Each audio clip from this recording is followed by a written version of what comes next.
నమస్తే, welcome to our channel. ప్రస్తుతం మనం మల్కాజిగిరిలోని శ్రీ వల్లభ గణపతి దేవాలయంలో ఉన్నాము. మనతో పాటు ఉన్నారు మురళీధర్ శర్మ గారు. మాట్లాడదాం. మురళి గారు నమస్కారం అండి. మహాదేవ శ్రీమాత్రే నమః. మురళి గారు, నవగ్రహాల దగ్గర మనం ఉన్నాము. నవగ్రహాలకి సంబంధించి ఆరాధన విషయంలో రకరకాల సందేహాలు ఉంటాయి. అవును, ఇప్పటికీ గురుగ్రహం ఎక్కడండి, చంద్రగ్రహం ఎక్కడండి అని అడుగుతూ ఉంటారు. తెలీదు, పాపం. అంటే ఎక్కడెక్కడ ఉంటాయనేది అవును. తెలీదు. అసలు నవగ్రహ ఆరాధన ఏ విధంగా చేసుకోవాలి, ఎక్కడెక్కడ ఇప్పుడు మీరున్నట్టుగా ఒకసారి చెప్పండి, నవగ్రహాల పొజిషన్స్ ఎట్లా ఉంటాయో. సో అది చూసుకుని చక్కగా కన్ఫ్యూజన్ లేకుండా ఉంటుంది. సో అలాగే ఆరాధన విషయంలో అసలు ఎందుకు చేయాలి అంటే ఏం చెప్తారు? తప్పకుండా అమ్మ.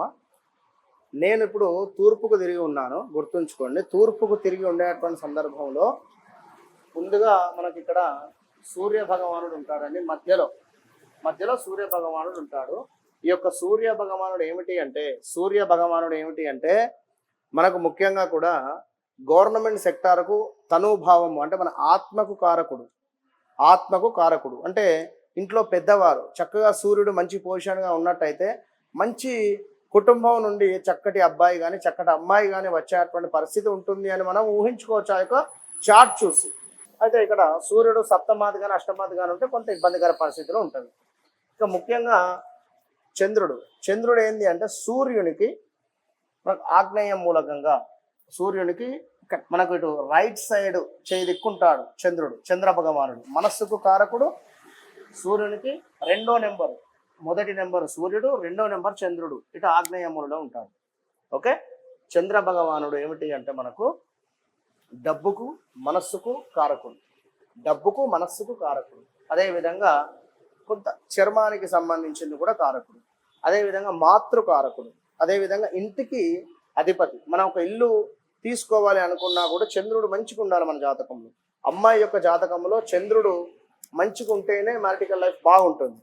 ఇక మూడవది, ఇక్కడ మనకు చంద్రునికి ఆపోజిట్లో మనకి ఇక్కడ దక్షిణం వైపుగా చూసేటువంటి స్వామి ఒక్క కుజుడు మాత్రమే. 3వ నెంబరు కుజుడు మనకు ఎగ్జాక్ట్లీ సూర్య భగవానునికి రైట్ సైడే ఉంటాడు ఇక్కడ. కనుక ఇతనే కుజుడు. కుజ అరిష్టేతు సంప్రాప్తే కుజ పూజాంచకారయేతు కుజ ధ్యానం ప్రవక్ష్యామి రుణ రోగ పీడోపశాంతయేతు.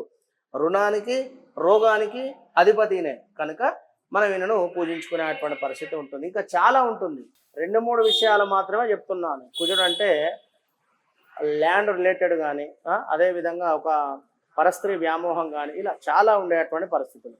ఇక మరొక విషయము ఏమిటి అనుకుంటే దాని తర్వాత బుధుడు మనకు సూర్యునికి ఇటు లెఫ్ట్ సైడ్ ఈశాన్య మూలకు ఉండేటువంటి స్వామివారు యొక్క బుధగ్రహము.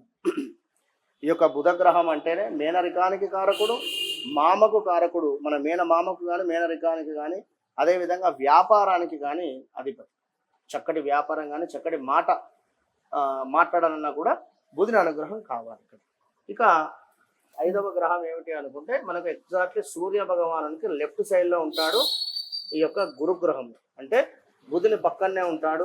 ఇతడు ఉత్తరం వైపుగా చూస్తూ ఉంటారు. బుధుడు గురువు 2 కూడా ఉత్తరం వైపుగా చూస్తూ ఉంటారు. ఇద్దరిని కూడా గమనించుకోండి.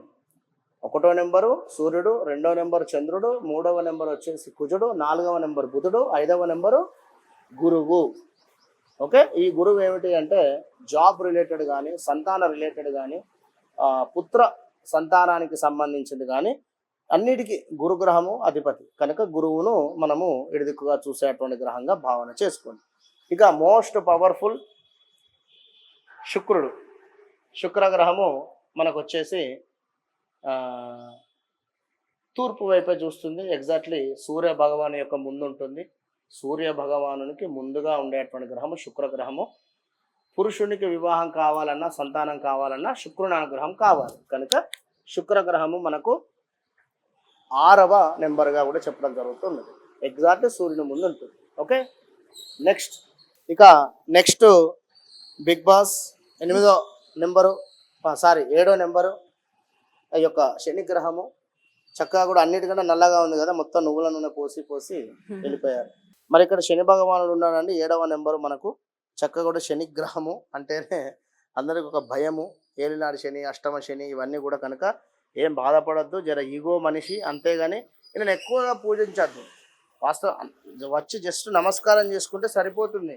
ఓ నువ్వుల నూనె ఇవన్నీ వేసినా కూడా ఆయనకు చిరాకు వాస్తవానికి కూడా. కనుక జస్ట్ నమస్కారం చేసుకొని మీ తప్పులు ఏమైనా ఉంటే తనకు చెప్పుకోండి, నేను ఈ తప్పు చేశాను, నన్ను ఒక్కసారి క్షమించు, జర కొంచెం పశ్చాత్తాప భావంతో ఈ తప్పు తప్పును ఒప్పుకొని తన అనుగ్రహాన్ని కోరండి, తప్పకుండా ఇచ్చేటువంటి పరిస్థితి ఉంటుంది. ఇక నెక్స్ట్ మనకు రాహుగ్రహము. ఇక మనకు 8వ గ్రహం వచ్చేసి రాహుగ్రహము. ఇది శని భగవానునికి మనకు లెఫ్ట్ సైడ్ ఉంటుంది. శని భగవానునికి లెఫ్ట్ సైడ్లో ఉంటుంది రాహుగ్రహము.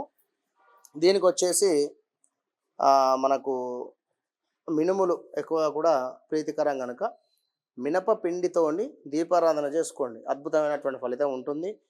ఉన్నది లేదు అని, లేనిది ఉన్నది అని చెప్పి మనకు ఒక భావన, మాయలో పడేసేటువంటి గ్రహమే ఈ యొక్క రాహుగ్రహము. ఇతనికి ఏమిటి అంటే మనకు తల ఒక్కటే ఉంటుంది, కింది భాగం ఉండదు. కనుక ఏదున్నా కూడా ఒక కోరిక మాత్రం ఇక్కడ ఉంటుంది. కోరిక అంటే ఏదో ముఖం మందమే ఏదో కోరిక ఉంటుంది, కానీ కిందికి వెళ్ళిన తర్వాత ఏందన్నది అర్థం కాదు.